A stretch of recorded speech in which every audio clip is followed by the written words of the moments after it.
View എന്ന് പറഞ്ഞാൽ ഒരു രക്ഷയില്ലാത്ത വ്യൂ ആണ്. കാറ്റടിക്കുന്നുണ്ട്, മഴയും ചാറുന്നുണ്ട്.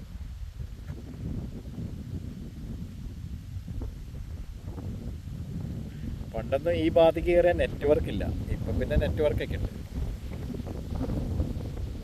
ഹായ്, നല്ല അസലൊരു സ്ഥലമാണ് കേട്ടോ.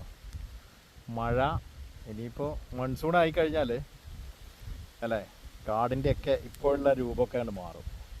ഇപ്പോൾ ഇതുവഴി പോയാലാണ് യഥാർത്ഥ ശിരുവാണിയുടെ ഡാമിൻ്റെ പരിസരത്തേക്കൊക്കെ പോകാൻ പറ്റുക.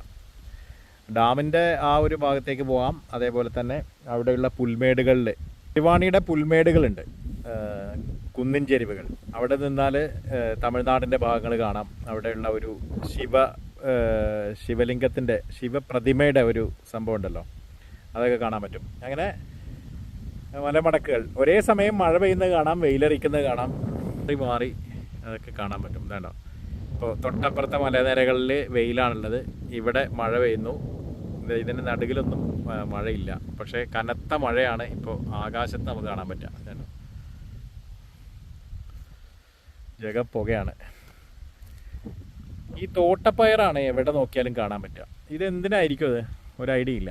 എന്തായാലും കാഞ്ഞിരപ്പുഴ വരുന്നവരൊക്കെ വെറുതെ എങ്കിലും ഒന്ന് കയറി ഒരു 10-12 കിലോമീറ്റർ പോന്നു കഴിഞ്ഞാൽ ഇതേപോലെ നമുക്ക് കാണാൻ പറ്റുന്ന ഒരു ഏരിയ ആണ് കേട്ടോ. അത് ശിങ്കപ്പാറ ചെക്ക് പോസ്റ്റാണ്. ഇതാ കുറച്ചും കൂടെ അങ്ങോട്ട് പോകണം, നമ്മൾ അങ്ങോട്ട് പോയാൽ കാണാൻ പറ്റും. പിന്നെ താഴോട്ടൊക്കെ പോകാനൊക്കെ വഴികളൊക്കെ ഉണ്ട് കേട്ടോ. താഴോട്ട് പോയി ഇതേ അവിടെ ഒരു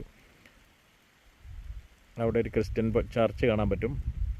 അങ്ങനെ ആളുകളൊക്കെ താമസിക്കുന്ന ഏരിയ തന്നെയാണ്, കുറഞ്ഞ തരങ്ങളിൽ. പിന്നെ ഇവിടെ എവിടെയെങ്ങാണ്ട് റിസോർട്ടൊക്കെ ഉണ്ട്, ഈ കുന്നിൻ മുകളിൽ ഒക്കെ ആണെന്ന് തോന്നുന്നു. എവിടേക്കോ റിസോർട്ടുകളൊക്കെ ഉണ്ട്. അങ്ങനെ ഒരു അസൽ ഏരിയ ആണ് കേട്ടോ, സൂപ്പർ ഏരിയ ആണ്. ഒരു സമയം കൊല്ലി ഏരിയ, വെറുതെ ചുമ്മാ വന്നിരിക്കാനൊക്കെ പറ്റുന്ന ഏരിയ ആണ്. പക്ഷേ മഴ ഏത് സമയം പെയ്യും, ഒരു കുടയൊക്കെ കൈ കരുതിയാൽ നന്നായിരിക്കും.